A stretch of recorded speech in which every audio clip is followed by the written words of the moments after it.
Hi, welcome to our channel. ఇప్పుడు నేను చూపించబోయే ఈ యొక్క ఆలయం స్వర్ణగిరి శ్రీ వెంకటేశ్వర స్వామి వారి ఆలయం. ఈ యొక్క ఆలయం తెలంగాణ స్టేట్లోని భువనగిరి డిస్టిక్లో ఉంది. ఇది సికింద్రాబాద్ రైల్వే స్టేషన్ నుండి సుమారుగా 50 కిలోమీటర్ల దూరంలో ఉంటుంది. మీకు సికింద్రాబాద్ రైల్వే స్టేషన్ నుండి భువనగిరి రైల్వే స్టేషన్ వరకు ట్రైన్లు అందుబాటులో ఉంటాయి.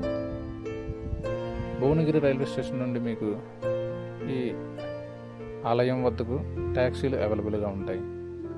ఆలయం చూడడానికి చాలా బాగుంటుందండి. తిరుపతి వెంకటేశ్వర స్వామి వారి ఆలయం తర్వాత అతిపెద్ద శ్రీ వెంకటేశ్వర ఆలయంగా ఇది తెలంగాణ స్టేట్లో నిర్మించడం జరిగిందండి. ఇది సుమారుగా 20 ఎకరాల స్థలంలో నిర్మించడం జరిగింది. ఈ యొక్క ఆలయం లోపలికి మొబైల్ అనుమతించరాదు. మొబైలు, లగేజ్ బ్యాగులు బయట కౌంటర్లు ఉంటాయి. కౌంటర్లో జమ చేసి లోపల దర్శనానికి వెళ్ళవలసి ఉంటుంది. ఆలయం బయట శ్రీ ఆంజనేయ స్వామి వారి విగ్రహం కూడా ఉంటుంది. బయట వ్యూ అంతా చాలా చక్కగా ఉంటుందండి చూడడానికి. ఇక్కడ ఒక బయట గంట ఒకటి ఏర్పాటు చేయడం జరిగింది. ఈ యొక్క గంట ప్రత్యేకత ఏమిటంటే మన ఆంధ్రప్రదేశ్ తెలంగాణ స్టేట్లోనే అతిపెద్ద గంటగా పిలువబడుతుంది ఇది.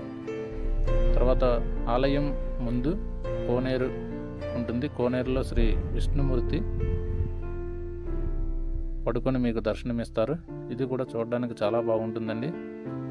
మీకు ఈవినింగ్ టైంలో టెంపుల్కి వెళ్తే చూడడానికి చాలా బాగుంటుందండి.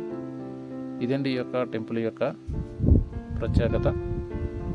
మరికొద్ది వీడియోతో మీ ముందుకి వస్తాను. బాయ్.